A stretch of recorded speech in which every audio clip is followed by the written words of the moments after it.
Hello, I'm Peter from Power Portal Products. My partner Kevin and I had a seminar at our facility back in mid-April with Andy Ward of Proficient X. During that seminar, we had about 55 or 60 attendees. We know many of you wanted to attend but couldn't because of scheduling conflicts. It was very successful, very informative.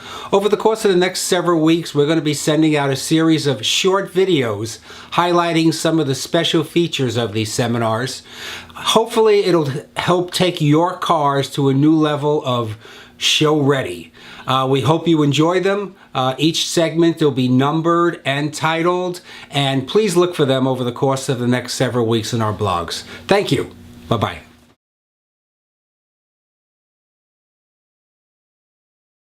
Yeah, I'm getting to the different grades when it comes down to it. But it really just focuses more on when it comes to better towels, okay?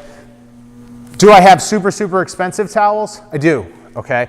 But I don't have them because they're super expensive and the most expensive towel is gonna work the greatest. No, it's because the reason that I have it is because more so the more expensive towels, okay? So this is kind of a similar one that you'll see at any automotive store. Every microfiber type has its purpose, okay? Just because it has microfiber doesn't mean that it has that every microfiber is the same. It's like anything else, okay? There's lower end watches, then there's Rolexes, okay? There's hamburgers at McDonald's to steak over at a high-end steakhouse in Manhattan. Do remember that. A microfiber towel is not just a microfiber towel, but every single type of microfiber has the ability to do a certain task. So the yellow ones, okay, I'll use these, okay, even though this is the cheapy one compared to something of this, which is super soft and fluffy, okay, I'll use this to wash the car, not this, because this one's gonna be lighter when it's when it's saturated with water, okay? Okay, but at the same time, I realize that it's lighter, okay, but that I have to compensate for its thinness, okay, and that's why I'll either bifold it or trifold it, okay, to compensate for its thinness. But what I'm trying to accomplish here is more just on sheer water weight when I'm washing the car.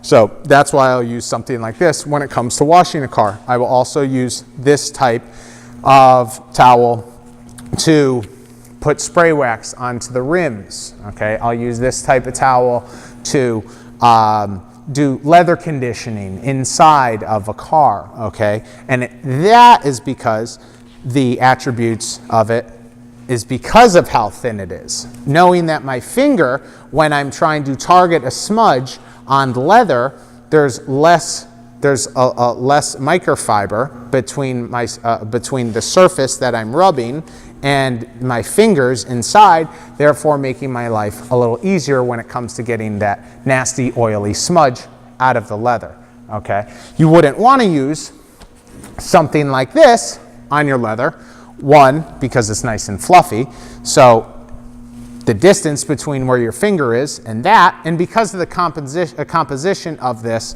it take forever to wipe down, wipe a smudge out of a leather. Have I used certain types of, something like this, okay, to get stuff out of leather? Yes, I have, and I've chosen this over that because of the specific type of leather that I'm working on. It's more of a supple, knowing that it's very easy to abrade. Some of the classic cars tend to have leathers that are a little more sensitive. So I would use something like this because it wouldn't abrade the leather as quickly as something like that, okay? But after we were to wash the car, okay, then we would rinse it, okay? Always, okay, remember to, I kind of forgot this point, always remember probably the ideal time to wash a car is either early in the morning for those guys who are like farmers and like waking up at 3:30 or 4 in the morning, which is okay, or later on in the evening when the sun's down, okay? Or if you have to, wash it in the middle of the day, which isn't fun because you're already sweating while you're setting up your buckets.